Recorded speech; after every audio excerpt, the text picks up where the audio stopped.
Mi nombre es Silvia Laola, yo soy, como les mandé en el video, de la provincia del Chaco. La verdad que es un desafío, una bendición poder compartir con ustedes esta clase y las que vienen, ¿no? Porque sé que es una diplomatura.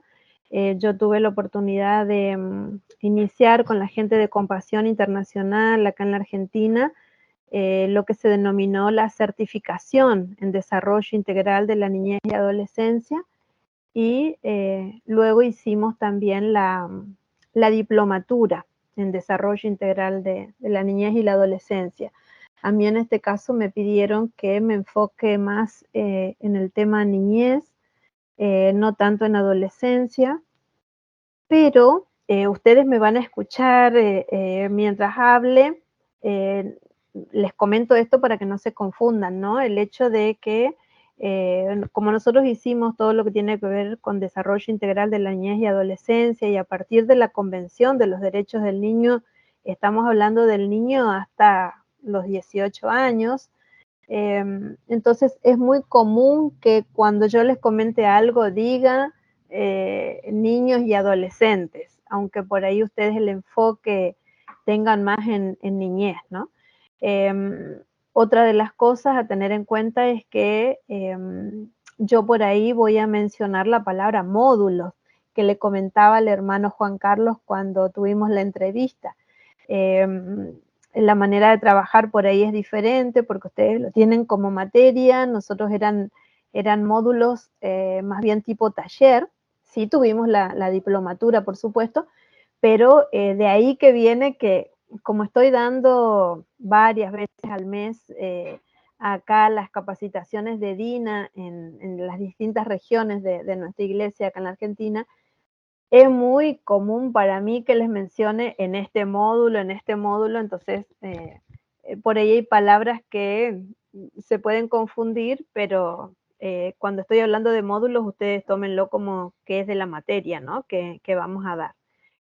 Todavía no he desarrollado todas las unidades, ¿no? Me pidieron que sea la 1, van habilitando de a poco a medida que van dando las unidades, así que por eso es que a lo mejor no vieron las otras, pero en esta materia, en lo que es Ministerios Integrales a la Niñez, vamos a ver en la primera unidad todo lo que tiene que ver con el marco histórico de la niñez. En la unidad 2 vamos a ver el marco bíblico de la niñez, y en la unidad 3 vamos a ver un modelo de crecimiento, de desarrollo integral de la niñez, teniendo como ejemplo a Jesús. Y en la unidad número 4 vamos a ver algunos programas, algunos ejemplos, ¿no? de programas que están trabajando de manera integral con la niñez, para ver de qué manera ustedes lo pueden aplicar en su país. Vamos a empezar con lo que es la historia de la niñez. Y cuando nosotros hablamos de historia de la niñez, vamos a encontrar bastante material, pero a nivel particular de cada civilización o de cada país, ¿no? Con respecto a la historia.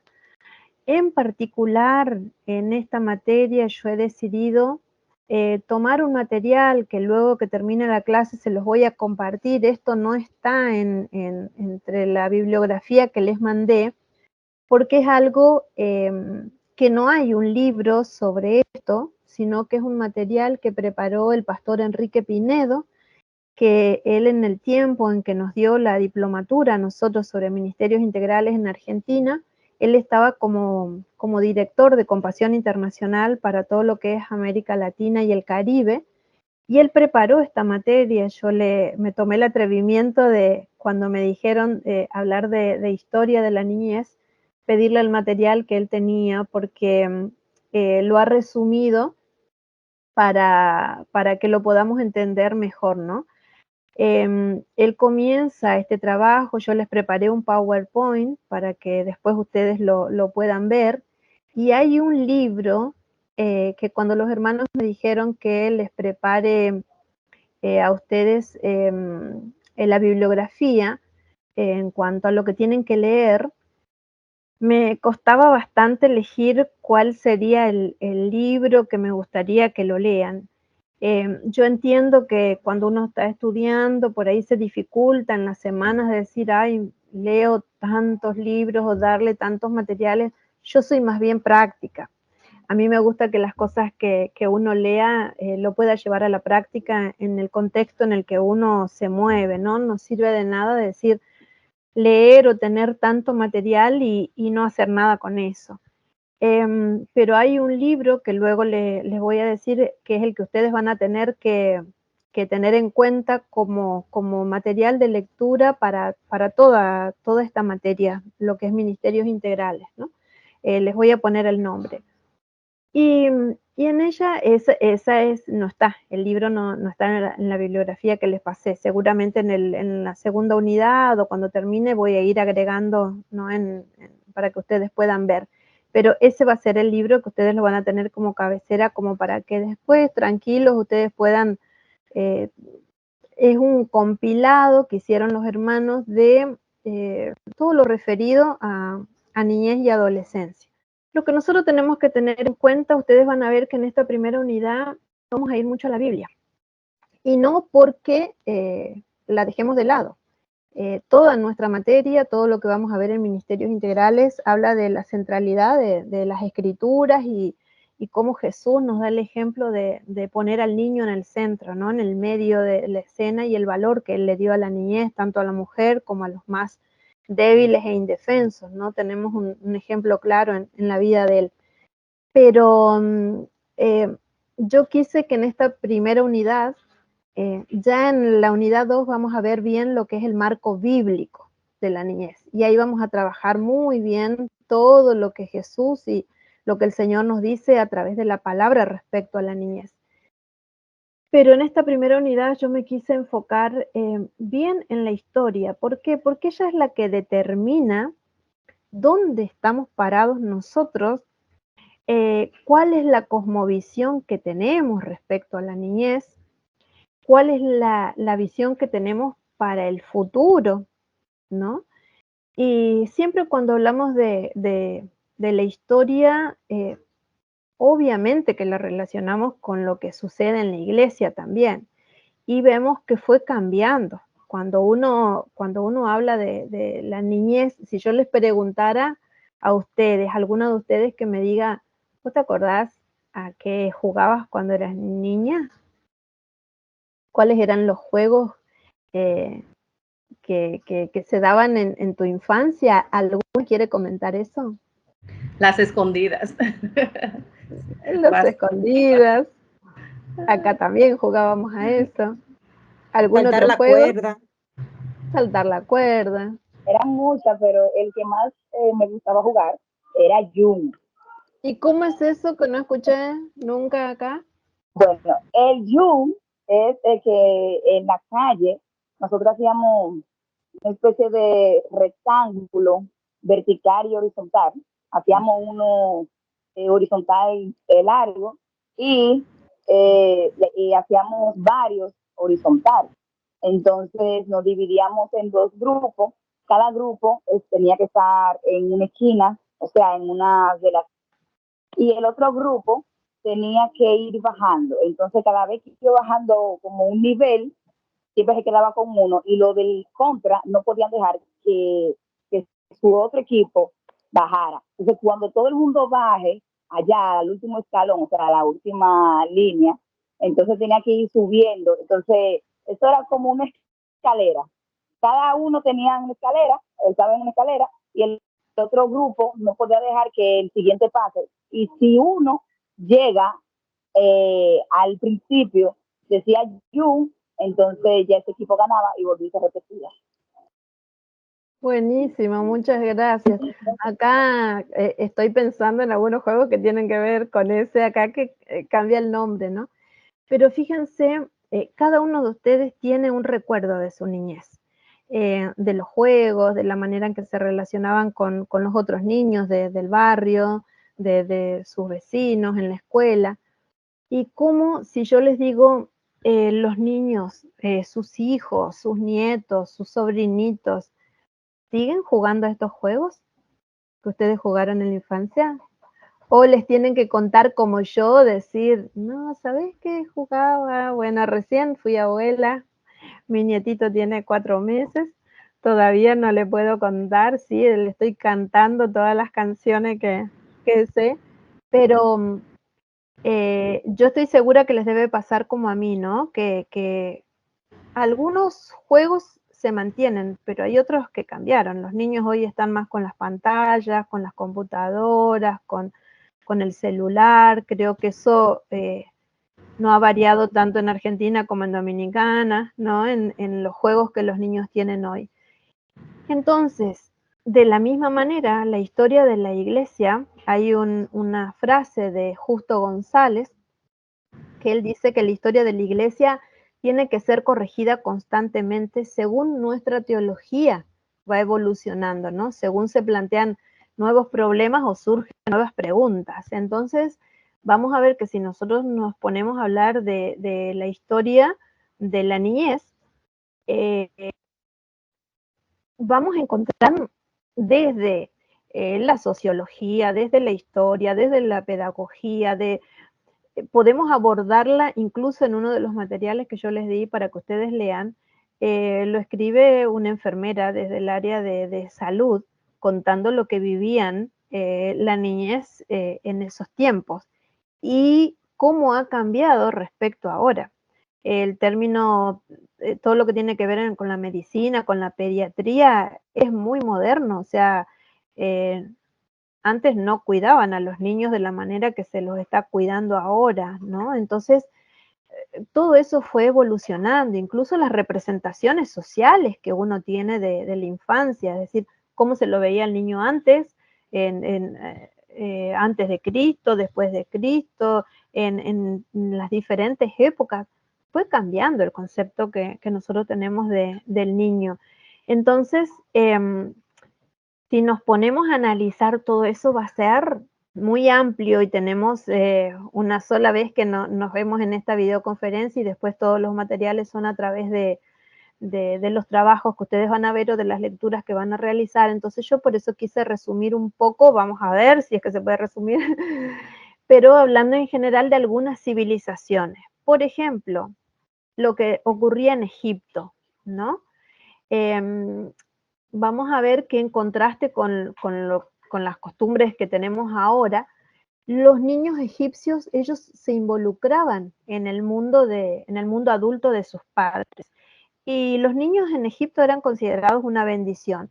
Ojo que yo acá estoy hablando, ustedes van a encontrar en materiales y ustedes después, es lindo porque yo con todo esto no se imaginan la cantidad de cosas que leí, pero no sabía ay, qué elegir porque hay tanto, pero si ustedes hacen clic en decir la infancia o la niñez en Egipto, hacen clic en eso, van a encontrar muchísima información. Entonces vamos a ver, como les decía, que los egipcios, los niños egipcios se involucraban mucho en la vida adulta de los padres, aunque ellos eran considerados como adultos en miniatura o adultos pequeños. Vamos a ver que en las imágenes, en el arte egipcio, muchas veces eran retratados como adultos diminutos, o sea, todo su cuerpo era como de personas adultas, o sea, no tenían rasgos de niños, porque ellos lo tomaban como un adulto pequeño, ¿no? Entonces así eran retratados también. Y ellos cumplían muchas tareas sociales y económicas. ¿Por qué? Y cada vez se los exigía más, ¿no? Esto ocurría generalmente en la clase media o pobre, porque en los niños de la nobleza iban a ser los sucesores de los faraones, o sea, ese era el rol que tenían, ¿no? Sucedían a sus padres en el poder. Pero estamos hablando de los niños de clase media, baja. En Egipto se los llamaba los ayudantes de la casa, porque eran los niños haciendo las tareas domésticas. Incluso hay un término que en Egipto, kered, K-H-E-R-D, kered, significa niño, ¿no? Pero a veces se lo usaba como esclavo o siervo, como sirviente. Entonces, la tarea de los niños en Egipto era se involucraban con los adultos en las tareas, pero era más bien para cumplir un rol en especial, ¿no? Ellos eran considerados una bendición en el antiguo Egipto, pero se los llamaba el personal para la vejez. ¿Por qué? Porque eran los niños los que se iban a encargar del cuidado de sus padres, ¿no? Cuando fueran adultos, y para eso se lo preparaba. Entonces, ¿esto dónde lo podemos ver? En el arte egipcio, es muy rico. Ustedes vieron el tema de las pirámides, conocen todo eso, pero en especial ahí podemos ver el reflejo de la actividad de los niños que fueron retratados en estelas. ¿Y qué son las estelas? Las estelas funerarias, ustedes pueden poder, hay algunas estelas famosas, la de Mentuhotep, por ejemplo, en la que ustedes, las estelas eran como unas piedras que le ponían a los difuntos cuando morían, para que la gente lea, vea lo que era esa persona y mantenga la identidad de decir, ah, esto es como una lápida, ¿no? Entonces, en esas, para que tenga identidad y se perpetúe de esa persona. Entonces eran retratados y ahí se veían muchas veces a través de esas estelas, dejaron para nosotros ver cuál era el concepto de los niños, porque ahí a lo mejor estaba una persona adulta y había dibujado, esculpido en esa piedra un niño haciendo alguna tarea doméstica, y de ahí viene toda esa historia de que si bien los niños en Egipto eran considerados una bendición para la familia, también lo que cumplían eran rol más bien de ayudantes de la casa, ¿no? En tareas domésticas. Otro dato importante, porque acá el pastor Enrique Pinedo lo que decía cuando preparó este material era, ustedes van a encontrar también que, por ejemplo, los egipcios consideraban una bendición que un niño sea comido por un cocodrilo. Entonces, si yo les estoy diciendo que para Egipto los niños eran una bendición, lo que estamos tomando son pistas, ¿no? Él lo que habla, dice, algunas pistas de la niñez en la historia, de lo bueno, ¿no? A ver, de cada civilización tomamos qué cosas buenas hacían por los niños, como nosotros qué cosas buenas hacemos por los niños hoy, aunque exista maldad, aunque en las naciones esté el aborto, se esté legalizando todo eso, pero aún así no podemos decir que todo el país, o sea, toda Argentina, toda República Dominicana están matando niños, están haciendo esto. No, no, porque hay mucha gente que se manifiesta en contra de esto. Entonces, estas son pistas, ¿no?, que estamos viendo. Los egipcios también demostraban, por ejemplo, el amor a los niños cuando le ponían el nombre, ¿no? El nombre a sus niños. Ellos le ponían, fíjense que en esto yo tomé nota, Nakt. Nakt significa fuerte. Nefer, que después veíamos Nefertiti, Nefertari, ¿vieron? Nefer significa hermoso. Mérito significa amado. Esos eran los nombres más comunes, ¿no? Si yo les digo cuál era el nombre más común en su época, y yo les puedo asegurar, mis compañeras de trabajo, que son chicas mucho más jóvenes, yo vine del interior de mi provincia acá a la ciudad capital de Chaco, donde estoy, y me dicen, señora, pero todos se llamaban Silvia, todas las de su edad son Silvia. Y le digo, sí, se ve que en ese tiempo el nombre más común, todas las que tenemos 50 y algo acá en la Argentina, somos Silvia. Mucha Silvia. Entonces, en ese tiempo, en Egipto también había nombres que eran muy comunes, ¿no? Entonces, vemos, fíjense el significado, Nakt, fuerte, Nefer, hermoso, mérito, amado. Y ellos a esos nombres los combinaban con los nombres de algunos dioses. ¿Para qué? Para darle protección a la infancia. Entonces, teníamos, por ejemplo, Meret, que significa una cosa que era de mérito, Neit, que significa amada de la poderosa diosa Neit, o Nat Min, que es fuerte de Min, y Min era victorioso. Entonces, le ponían el nombre que elegían en la familia y le agregaban el nombre de alguno de los dioses. Con eso ellos decían que los protegían, ¿no? de cosas a los niños. ¿Y quiénes se asombraban de todo esto? Los griegos. ¿Por qué? Porque los griegos, una de las costumbres que ellos tenían era, se denominaban los niños expósitos. Ellos dejaban a los niños expuestos en la calle para que mueran, ¿no? El papá era el que determinaba, en Roma también era muy común que el padre diga, él veía si era varón, si era nena, y si no tenía alguna discapacidad, todo eso tenían en cuenta, y si no, a la calle eran los niños expósitos y los dejaban en la calle hasta que mueran. Entonces se sorprendieron mucho de ver cómo las familias egipcias cuidaban a los niños, ¿no? Pero ese cuidado para ellos no fue fácil, porque en Egipto había una alta tasa de mortalidad infantil. Entonces ellos tenían muchos hijos. ¿Para qué? Para que pasados los 3 años, porque decían que si sobrevivían a los 3 años, bueno, a partir de ahí, por todas las enfermedades, en ese tiempo no había vacunas, tenían muchas enfermedades los niños y morían. Entonces algunas familias tenían entre 10 y 15 hijos como para que después que vayan muriendo queden al menos con 4 o 6 hijos. Fíjense, era muy alta la tasa, el índice de mortalidad en Egipto, ¿no? Estoy hablando allá, fíjense, en la época bien de la civilización egipcia, pero si yo a lo que voy es porque es importante estudiar la historia. Yo les diría que vayan a Egipto, si bien cambiaron muchas cosas, pero si nosotros vemos el índice de mortalidad hoy en algunos países, podemos analizar y decir en qué cosas ha cambiado, ¿no? ¿Cuánto nos estamos preocupando hoy por la niñez? No va a ser como en aquel entonces, pero obviamente que hemos mejorado en algunas cosas y en otras no.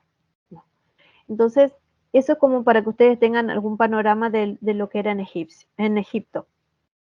Luego vemos a la civilización babilónica, otra civilización en ese tiempo muy conocida, ¿no? Y hay un poema que se llama Enki y Ninma, Enki con K y Ninma, que en ese poema son pistas que encontramos, como les decía, sobre la niñez, en el que él anima a los padres a adoptar niños con deformidades. Y esto fue revolucionario para la época, ¿no? A través de ese poema era como animar a los papás que puedan adoptar a aquellos niños que nacían con deformidades y que a lo mejor otros los abandonaban. Es un poema que tiene más de 4.000 años y es uno en el cual los dioses, ¿no?, ordenaban, es como que dejaban un lugar en la sociedad para todos aquellos incluso que tenían deformidades. Incluso es muy conocido en Babilonia el código legal que ellos tenían, que era el código de Hammurabi, ¿no? En el código de Hammurabi había un montón de leyes, de reglas que ellos habían escrito para que los niños puedan integrarse completamente en una nueva familia, esos niños adoptados, ¿no? Es muy conocido, por ejemplo, alguna de las leyes que yo había anotado era, si un hombre le saca el ojo al otro, le sacarán el suyo. Si le rompe el hueso a otro hombre, le van a romper el suyo. Si un hombre le golpea los dientes de su igual, sus dientes serán golpeados. ¿Y de ahí qué frase viene? Ojo por ojo y diente por diente. Ojo por ojo, diente por diente, ¿no? Que incluso eso fue mencionado en la Biblia, ¿no? Cuando los discípulos le decían, pero vos nos dijiste y ahora antes que había que hacer tal cosa, citaban esto también. Entonces, fíjense que una de las leyes decía que si un hombre deseaba separarse de una mujer que le había dado hijos a ese hombre, entonces lo que el hombre tenía que hacer era darle una dote a esa esposa, para ella y para el hijo. Le tenía que dar una parte del campo, del jardín, de la propiedad, para que ella pueda criar a sus hijos. Y después que haya criado a sus hijos, se le iba a dar a la mujer, o sea, el deber de ese hombre que se separaba, de darle una porción igual a la del hijo. Entonces, recién ahí, ella después de haber criado ese hijo, todo, ella tenía la libertad de poder casarse con el hombre de su corazón. Pero fíjense cómo estaba reglamentado, ¿no? Esto de decir, bueno, yo me separo, tengo que dejarle. Y hasta hoy hay muchas mujeres luchando por la mantención, ¿no? Pidiéndole a sus esposos que le pasen el alimento para mantener a sus hijos, cuando ese es un derecho que todo niño lo tiene que tener, ¿no? Entonces, por ahí hacemos el contraste de lo que es, cómo tenían en cuenta a los egipcios, cómo criaban los egipcios a los niños, cómo los criaban en Babilonia, y lo vamos relacionando con nuestras comunidades, con nuestro lugar hoy, ¿no? ¿Qué es lo que pasa? Alguien muy conocido en Babilonia fue Nabucodonosor, un rey babilónico que conquistó Jerusalén y tomó cautivos a algunos miembros de la realeza y algunos jovencitos muy nobles, ¿no? Era muy común que en ese tiempo, cuando uno conquistaba eh, eh, otra, a otra nación, la manera de vengarse de los dioses de esa nación vencida, en este caso de Israel, lo que ellos hacían era saquearle el templo y todos los tesoros, todo para llevar al templo de sus propios dioses, ¿no? Y hubo ahí un grupo de jovencitos que fueron llevados en el tiempo de Nabucodonosor a Babilonia. ¿Ustedes recuerdan quiénes eran? Daniel y sus amigos. Daniel y Eh, sus amigos, ¿no? Ananías, Misael, Azarías, ¿no? Ellos fueron llevados, ¿no? Deportados. ¿Y para qué? Fueron elegidos para un programa selecto, ¿no? Donde tenían en cuenta la inteligencia, la juventud, la aptitud para entrar en entrenamiento para una posición de liderazgo en el reino. Eso lo vemos en Daniel, en el capítulo 1, versículos 4 al 5.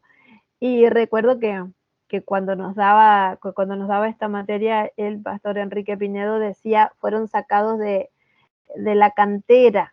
En Argentina es muy común ese término cantera para las formaciones, se usa mucho para las formaciones de fútbol, no de las inferiores. Es decir, tal jugador surgió de la cantera de Boca, la cantera de River, surgió de las inferiores, no vino de otro club, ¿no? Entonces, acá decían que él había surgido de la cantera de Israel para el liderazgo babilónico, y a su vez, fíjense cómo ellos se plantaron y en lugar de a lo que fueron llevados se convirtieron en agentes de la misión de Dios y testimonio de identidad. Cuando hablamos de identidad en Dios, estamos hablando de Daniel y sus amigos, a pesar de que fueron cambiados sus nombres, ¿no? Porque Daniel significa Dios es mi juez y fue cambiado por Belsasar, ¿no? El príncipe de Bel, ¿no? Ananías, que es amado del Señor, pasó a ser llamado Sadrach, que era iluminado por el dios Sol.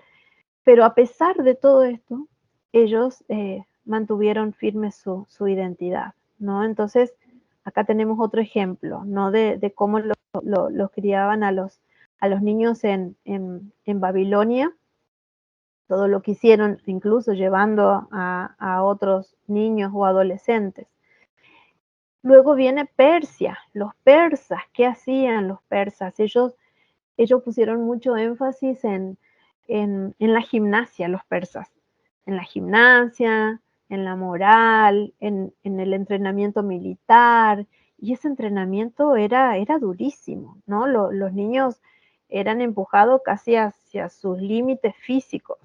Yo me imagino eso hoy con los chinitos o japoneses, cuando uno los ve con tanta perfección como tocan el piano, ay, yo me imagino que no sé si no lo estarán castigando o haciendo tanto para que tanta perfección en esa disciplina tan rígida, ¿no? Bueno, los persas eran así.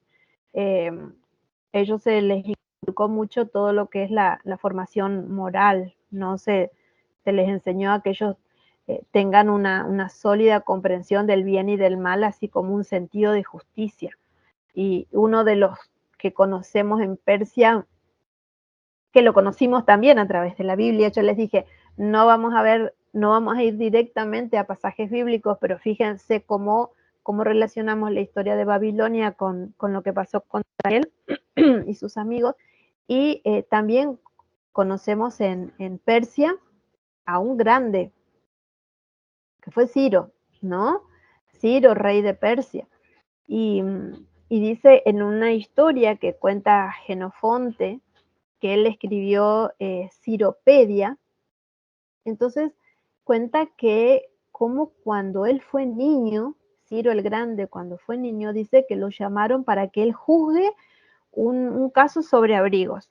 Había un estudiante grande que tenía un saco pequeño y otro estudiante pequeño que tenía un saco grande. Entonces él tenía que juzgar, ¿no? Escuchar la historia, el maestro le dijo a ver quién tenía razón. Entonces él le dijo que el niño grande tenía que tener el saco grande y el niño más pequeño con el abrigo más chiquito. Entonces ambos niños tenían un abrigo que les quedaba bien. Sin embargo, el maestro se enojó porque dice, y lo golpeó. Esa es la historia. El maestro lo golpeó porque lo que él esperaba que Ciro juzgue era a qué niño pertenecía cada abrigo.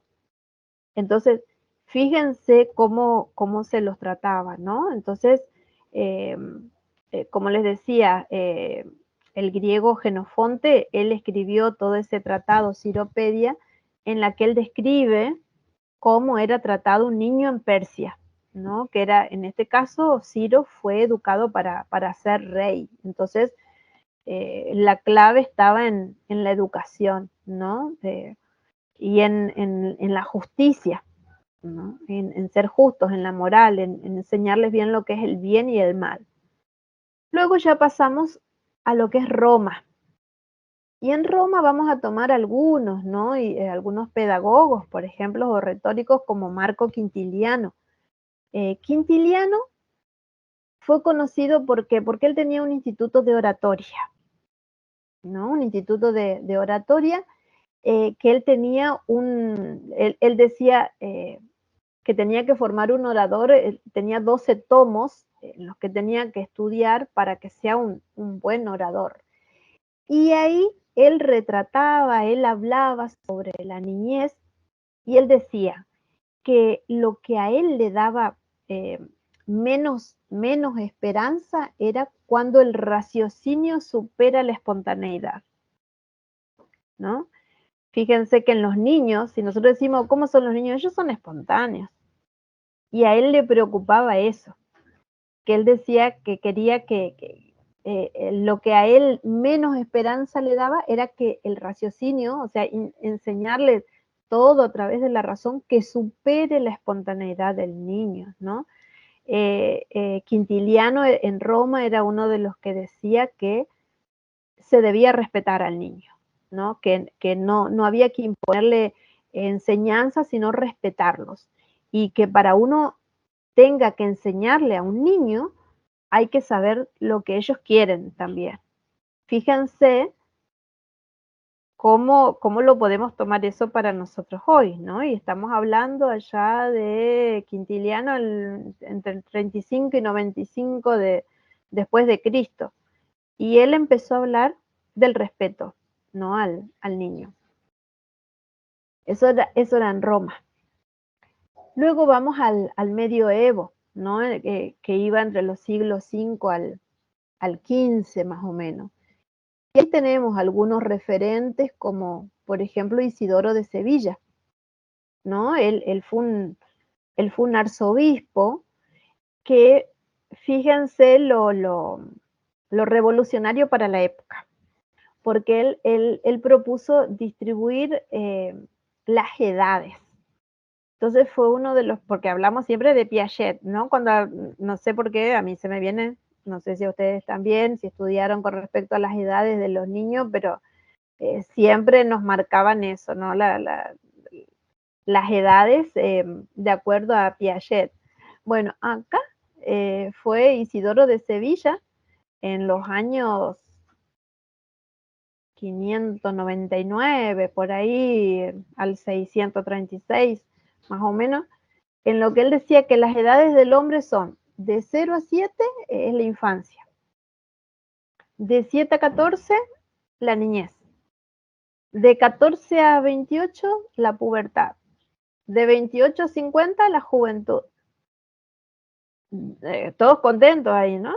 Yo, fan de, de 28 a 50 la juventud, de 50 a 70 la madurez y de 70 en adelante la senectud, ¿no? Él fue uno de los revolucionarios en esto de marcar las edades, a tener en cuenta, él ya hablaba de la infancia, de 0 a 7 años, porque fíjense, ahora se me viene a la mente, ¿no? El término infancia, porque estamos hablando justamente de un arzobispo. Esto tuvo que ver mucho la Iglesia Católica con el término infante. De ahí que aún en España, ¿cómo se habla de las hijas del rey? La infanta, hoy se dice la infanta Elena, la infanta, ¿no? No me acuerdo cómo son los nombres de las hijas de los reyes de España, pero se le dice la infanta, la infanta. Y el término infancia viene de infale, el que no habla, ¿no? O sea, el niño no tenía participación, era el que no hablaba. Vos callate, vos no opines, vos no comentes. Pero vemos acá, en esa época, a Isidoro de Sevilla, ya teniendo en cuenta la infancia desde recién nacido hasta los 7 años, ¿no? Fue revolucionario en eso. Luego viene el Renacimiento. Y en la época del Renacimiento, uno de los que podemos tomar nota para ver era Erasmo de Rotterdam. Él era humanista, era filósofo, fue un teólogo holandés, ¿no? Que él se rebeló mucho con ese sistema educativo cerrado, tan férreo, medieval, ¿no? Era muy duro en el castigo físico, en la disciplina, ¿no? Y él lo tildó así, de que era una teología repugnantemente escolástica. Eso es lo que decía Erasmo de Rotterdam. Y él hablaba de una revolución educativa. Miren el término, ¿no? Él decía que para hacer una revolución educativa, ¿por quién se debe empezar? Por los niños, por la niñez, ¿no? Él es el que sugiere una nueva pedagogía, buscó modernizarla con un pensamiento más libre, y él fue uno de los que empezó a hacer la exégesis, ¿no? de la Biblia para conciliar la cultura con el cristianismo. Él empezó a hacer una nueva edición, ¿no? de los Nuevos Testamentos, ¿no? Descalificó la Vulgata de la Iglesia Católica. Él trabajó mucho haciendo la paráfrasis del Nuevo Testamento, y yo tomé nota acá fíjense lo que decía. A ver, tomé nota para ver. Él decía, haciendo paráfrasis, fíjense: el Evangelio será leído por los labradores, por los herreros, por los albañiles, por los tejedores, hasta por las mujeres públicas y sus mancebos, o sea, los jóvenes, hasta los turcos, en fin, ¿no? O sea, era para todos. En ese tiempo fue revolucionario también lo que él hizo, ¿no? Para Erasmo de Rotterdam, el niño era un sujeto con muchas capacidades. Él decía que un niño era capaz de realizarse si alguien le sabía enseñar bien, ¿no? Él decía que el niño puede aprender por sí mismo, que él puede entender y criticar a los autores. Él estaba en contra de la memorización, ¿no? Decía, no es todo memorístico.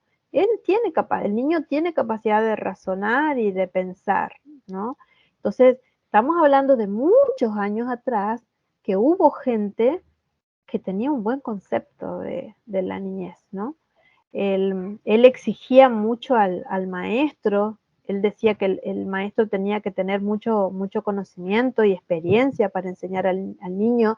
que no se basa solamente en la memoria que era imperante en la época, ¿no? Sino que tenía que ser algo que fácil, que el niño pueda entender, ¿no? Entonces, yo cuando pienso en esto, estoy pensando que él tenía en cuenta a los niños como sujetos críticos, que es el paradigma que nosotros estamos, que se mueve hoy en día, ¿no? Considerar al niño no como objeto, sino como sujeto de derecho. Y Erasmo de Rotterdam hablaba de esto, ¿no? Era un adelantado para la época porque él los consideraba sujetos críticos, ¿no? Él confrontaba todo el sistema escolástico de la época. Y otra de las cosas que propugnaba era el juego para hacer más llevadero, ¿no? Ese camino de aprendizaje. Así que eran muy lindas las propuestas de Erasmo. Luego seguimos con el aporte de los reformadores, ¿no? Surgió mucho en la Alemania del siglo XVI, en la época de la Reforma. Es muy conocido Philippe Arié, un francés que escribió un libro muy importante sobre la niñez. Yo no lo pude conseguir en español, pero después le voy a pasar el nombre para ver si uno lo puede conseguir en esa época. Muy importante todo lo que él habló sobre la niñez en Europa, ¿no? Hablaba de la indiferencia, del abandono, que teníamos que tomar conciencia de la infancia, ¿no? Otros fueron Strauss y Osment, que ellos tampoco fueron indiferentes hacia los niños, sino que estaban muy interesados y eran afectuosos con ellos. Y alguien muy conocido en la época de la Reforma es Lutero, ¿no? Que se encuentran muchas referencias a la niñez en las cartas que él escribía a su hijo, Hanschen, para nosotros Juanito, más fácil, y a su segunda hija, Magdalena, que su hija murió a los 13 años, ¿no? A quien él amó muchísimo. Entonces ahí encontramos muchas referencias a la niñez, en los catecismos que él escribía, en la preocupación por la enseñanza espiritual de los niños. Y Lutero fue uno de los primeros que empezó a hablar de la enseñanza integral.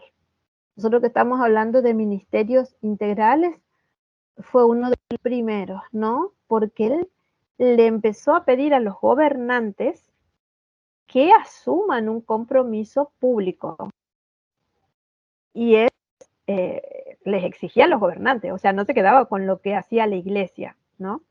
Entonces le estaba pidiendo a ellos, y hay un texto muy conocido del año 1524, que él le pedía a todos los concejales de las ciudades alemanas para que creen y mantengan escuelas cristianas, ¿no? Ese fue el pedido de Lutero a los gobernantes, ¿no? Ustedes pueden buscar el texto de 1524. Él le pedía ahí, ¿no? A los concejales de todas las ciudades alemanas para que creen y mantengan escuelas cristianas. Otro de los reformadores que tenemos también es Calvino, ¿no? Él también apoyó todo el establecimiento de un sistema de escuelas municipales para todos los niños, con una academia en Ginebra, ¿no? Para los estudiantes más avanzados. Y luego si voy muy rápido, me avisan, paro un poquito, pero se va entendiendo. Lo que estamos haciendo es una revisión más o menos de la historia, como para que tengamos en cuenta cómo enfocaban, ¿no? a la niñez. Luego pasamos del despotismo ilustrado a la ilustración de Rousseau, ese periodo, ¿no?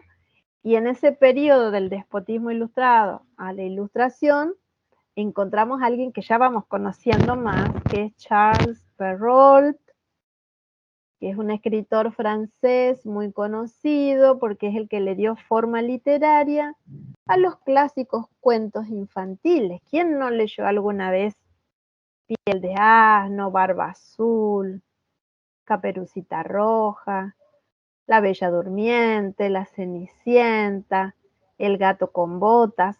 ¿No? Esos fueron los algunos de los títulos de Charles Perrault, y él trataba de suavizar en esos cuentos la crudeza, ¿no?, de las versiones orales. Pero ¿qué es lo importante en los cuentos de Perrault? ¿Quiénes eran los protagonistas? Sobre todo en Caperucita, en Pulgarcito. ¿Quién era el protagonista de sus cuentos? Los niños, ¿no? Era Caperucita, era Pulgarcito. Entonces, lo que notamos que cuando él escribió los cuentos de protagonistas, los protagonistas le daba el protagonismo a los niños, ¿no? Luego podemos analizar en ese tiempo a Jacques Rousseau. Rousseau fue escritor, filósofo, músico, ¿no? Y él, las ideas políticas de Rousseau influyeron muchísimo en todo lo que tuvo que ver con la Revolución Francesa, ¿no? Él escribió el ya conocido Contrato Social, en el que él decía que el hombre nace libre, pero que en todos lados está encadenado. Otra novela conocida es Emilio, o de la educación, en el que hablaba que el hombre es bueno por naturaleza, pero que es la sociedad la que lo corrompe. Entonces, de ahí la idea de la posibilidad de la educación. Entonces, si el hombre por naturaleza es bueno, pero la sociedad lo corrompe, quiere decir que necesita ser educado, ¿no? Entonces, él propuso varias contribuciones para la formación de la cultura de la niñez, ¿no? Y incluso él decía que le faltó terminar el proceso de su carácter porque no disfrutó mucho como niño. Entonces, haciéndose un autoexamen en su vida, ¿no? Que el carácter que a él le faltó desarrollar es porque no disfrutó mucho su infancia. Él le dio mucho peso a la infancia. Él era uno de los que decía, por ejemplo, que los afectos tiernos, los afectuosos, son fundamentales para la formación de carácter. Y eso lo vemos nosotros en cuántas personas que decimos, empezamos a ver, bueno, lo justificamos diciendo, ¿vieron cuando alguien reacciona mal? Y bueno, pero vos no sabés lo que habrá pasado en su infancia o lo que vivió en su infancia, ¿no? Rousseau era uno de los que le daba mucha importancia a lo que los niños vivían, ¿no? Y él, en la novela Emilio, en la que él escribió, está dividida en 5 partes también. Y fíjense que el capítulo 1, 2 y 3 se dedica a la niñez. El capítulo 1, 2 y 3 a la niñez. El 4 a la adolescencia, y el 5 habla de la educación de Sofía, ¿no? Que representa a la mujer ideal, y a la vida paternal, política y moral de Emilio. Entonces, una de las frases que él decía, esa también la anoté, escuchen, dice: asignen a los niños más libertad y menos imperio. Déjenlos hacer más por sí mismos y exigir menos de los demás, ¿no? Después, esto se los quiero leer literalmente, porque dice, había un manifiesto en el que él hablaba de la concepción del niño y dice, escuchen, no se conoce para nada la infancia, en base a las falsas ideas que se tienen. Cuanto más se va adelante, más se equivoca.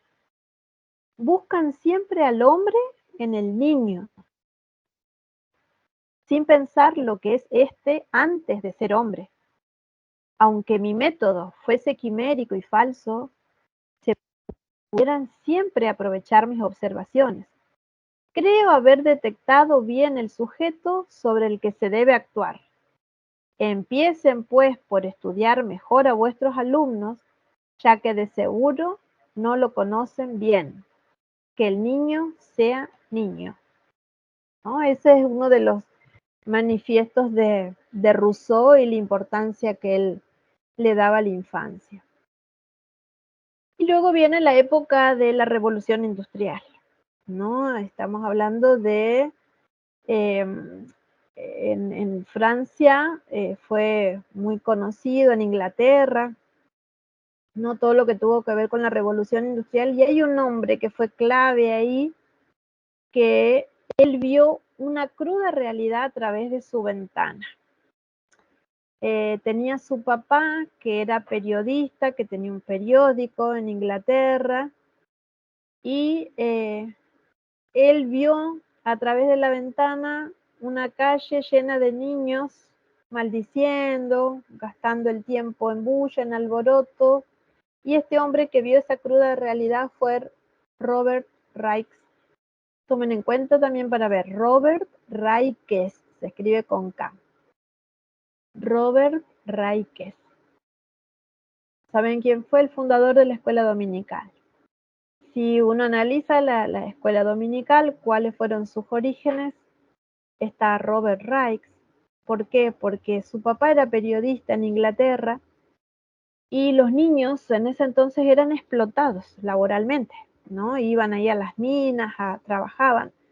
Entonces, ellos estaban fumando, o sea, eran explotados laboralmente y sabemos, ¿no? Andaban en las calles, era un revuelo, los vecinos se quejaban de que hacían bulla, mucho alboroto. Entonces, él dijo que nosotros le vamos a enseñar a leer y escribir parte del día y le enseñaremos la Biblia por el resto del día. Eso fue lo que dijo Robert Raikes. Y empezó a juntar, ¿no? En una casa, es decir, mediodía les enseñaban a leer y escribir. Y a la tarde les enseñaban la Biblia. Nosotros estamos dando ministerios integrales. Y esto es ser integral. Nosotros muchas veces con los niños nos enfocamos desde nuestras iglesias en lo espiritual. Y dejamos que el Estado, que el gobierno, que los clubes se encarguen de lo otro, cuando nosotros tenemos todas las herramientas para trabajar. No estoy diciendo que una iglesia se haga cargo de todo, pero podemos relacionarnos con la comunidad para decir de qué manera educamos de manera integral a los niños, ¿no? Entonces, él empezó a hacer eso, empezó a establecer escuelas dominicales en los que enseñaba alfabetización, gramática, matemática y educación cristiana, ¿no? Fue el fundador de la escuela dominical y fíjense que tenían que asistir entre 4 a 5 horas por semana y para el 1800 fueron 200.000 niños anotados en esas escuelas dominicales inglesas. 1800, 200.000 niños. Y para 1850 ya la cifra alcanzaba al 1.000.000 de estudiantes. Ya ahí los tenemos también a los hermanos John y Carlos Wesley, ¿no? Que se suman a las escuelas dominicales. Entonces, él nos mostraba en ese tiempo, el pastor Enrique Pinedo, cuando vimos esta materia, nos ponía una imagen de Robert Raikes mirando a través de una ventana y con las imágenes de los niños de esa época, ¿no? Y nos decía, piensen ustedes en sus iglesias. Cada una de las que están acá, piensen en la iglesia donde se congregan. ¿Cómo son sus ventanas? ¿Tiene ventanas la iglesia? ¿Alguna me puede contar? ¿Alguna? ¿Cómo son las ventanas? ¿Para dónde dan? ¿Cómo son sus vidrios que hay? Sí, mi iglesia tiene ventanas en el salón principal, pero tiene cortinas que no se puede ver.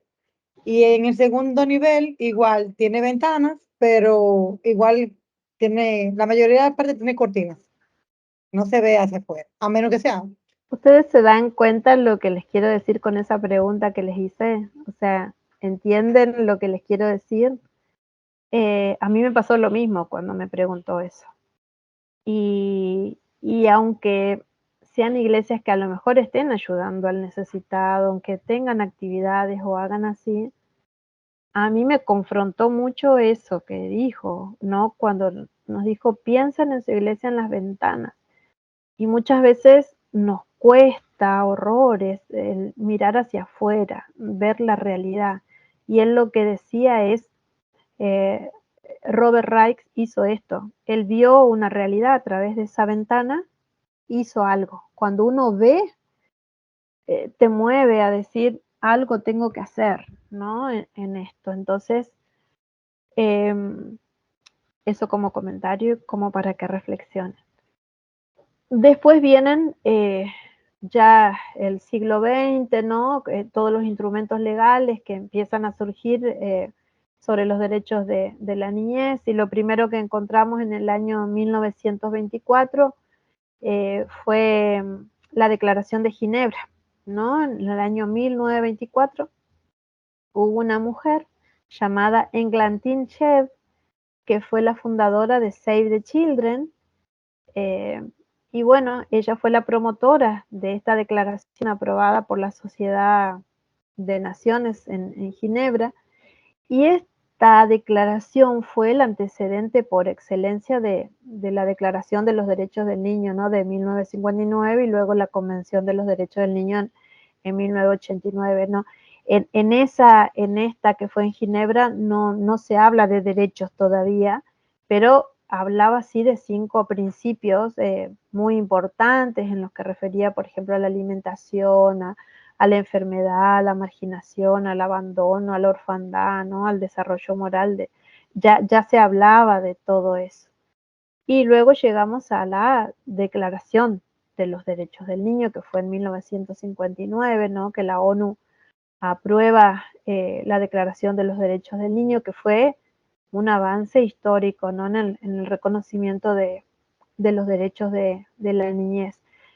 ¿En qué época se da? Después de la Segunda Guerra Mundial, donde muchos niños murieron trágicamente en esas guerras, ¿no? Entonces, en esa declaración se empiezan a anunciar esos principios básicos para la protección de los niños, pero aún se hablaba de los niños como objetos de derecho, ¿no? En la primera, en el 59.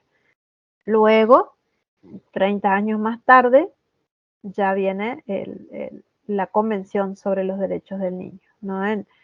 Ese fue un paso clave, ¿no? Con la Convención, ahí está el cambio de paradigma, donde pasa de la doctrina de la situación irregular o de la protección tutelar, que uno decía, bueno, el Estado como garante de protección de la sociedad en general, a la doctrina de protección integral del niño, en el que ya se lo reconoce a los niños y a las niñas como sujeto de derecho, ¿no? Con derecho a participación. Y yo recuerdo que cuando tuvimos, no sé qué les pasará a ustedes, ya yo creo que a esta altura ya no, pero cuando yo hice la certificación en DINA en el año 2014 y decían, cada materia era, por ejemplo, teorías de desarrollo para el niño o la niña, hablaban de los niños y la niña, y nosotros decíamos encima acá en Argentina con todo lo del lenguaje inclusivo que le agregamos niña también, ya era como que nos molestaba el tanto niño niña. Hasta que un día le preguntamos, pastor, nosotros no queremos poner niño, niña. Ya el niño generaliza cuando uno habla del niño, y nos explican que esto surgió en la Declaración de los Derechos del Niño. ¿Por qué? Porque no se le daba visibilidad a la mujer, a la niña. Siempre ya desde la antigüedad, en este repaso que hicimos de la historia, si nacía un niño varón, el papá todo bien. Incluso ahora cuando hacen la revelación de sexo, te dicen, es nena o es nene, y todavía los hombres no, pasa eso. Entonces dice, fue por eso, o sea, para darle identidad a la niña. Por eso si por ahí en alguna lectura, en algún material ver niño o niña, no tiene nada que ver con ideología de género, sino que es para reforzar esto, ¿no? Darle visibilidad también a las niñas. Y este material del pastor Enrique Pinedo, haciendo un repaso de decir cómo el niño pasa de ser invisibilizado en la historia, de no ser tenido en cuenta, a pasar a ser sujeto de derecho, ¿no? Él a través de esto describe, y él termina citando a un autor que es Camilo Bacares, que yo le puse ahí. Él escribió una aproximación hermenéutica a la Convención de los Derechos del Niño, que les puse ese material como para que ustedes puedan leer. Termina con una definición, una frase que se las voy a leer, que dice: los derechos agrupados en este bloque son, por donde se los mire, hechos históricos para la niñez, ya que por primera vez en lo que va de la historia occidental, los niños, niñas y adolescentes son reconocidos legalmente como sujetos de enunciación y con identidad propia. Además, a ellos llegan tardíamente los primeros derechos consensuados y positivados, los derechos de primera generación, configurados en el siglo XVIII, derechos acordados como necesarios para la paz y la justicia, en suma a los sociales, económicos y culturales que la gran mayoría de estados del mundo acordaron en la Declaración Universal de los Derechos Humanos de 1948 para todo ser humano. Nosotros podemos analizar, ustedes van a tener ahí un material para leer algo de historia de la niñez, un resumen. Uno de los libros les dije que era de una enfermera que hablaba en cuanto al tema salud, y también hablaba algo de Egipto, de lo que sucedía en Grecia, lo que sucede hoy. A mí lo que me gustaría es que ustedes, ya después les voy a pasar, como les dije, bien el libro con el que van a hacer el resumen de lectura de las cuatro unidades, ¿no? Este libro que resume, que me interesa que lean. Pero yo a lo que voy es, tenemos que conocer la historia para saber dónde estamos parados, porque hay muchos paradigmas en cuanto a la niñez que nosotros sabemos que los niños son sujetos de derecho.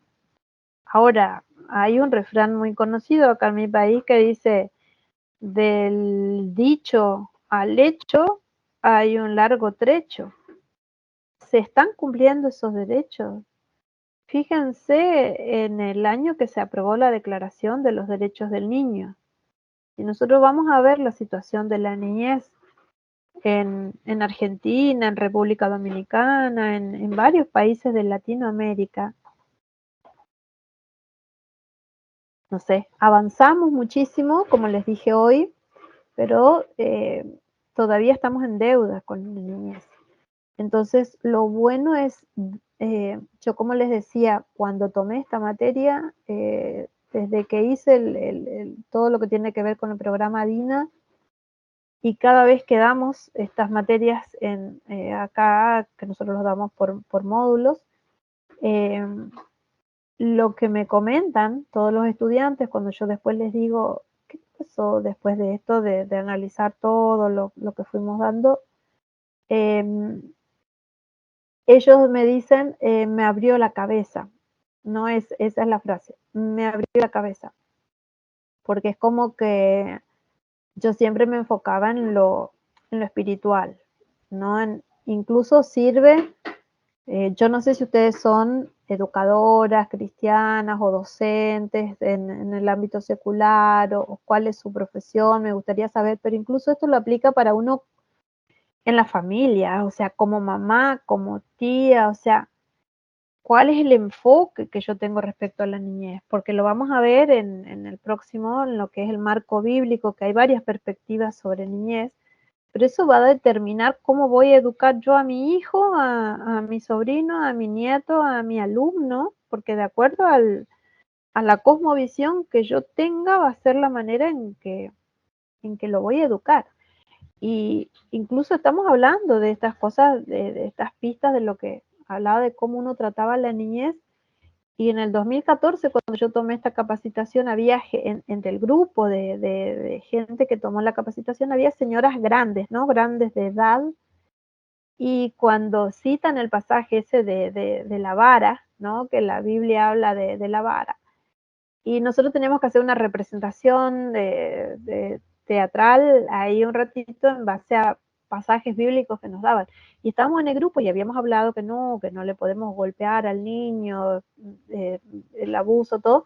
Habíamos hablado, consensuado todo como estaba, pero en el momento que ella fue a presentar la dramatización, cuando tienen que hacer la reflexión, empezó a decir que está bien, que hay que pegarle porque a veces esto, que el otro, que la vara así, así. Y ahí se armó un debate porque aún, fíjense el tiempo en el que estamos, y es de acuerdo a la cosmovisión que tenga, cómo fui criada, el entorno y todo lo que aprendí, lo que la manera que voy a actuar con los niños, ¿no? Entonces, por esto me pareció importante, incluso la tarea que yo les di ahí es que ustedes vean los datos que habla ahí de esa época en cuanto a los índices que dicen el material, los índices de mortalidad, de desnutrición, de todo eso.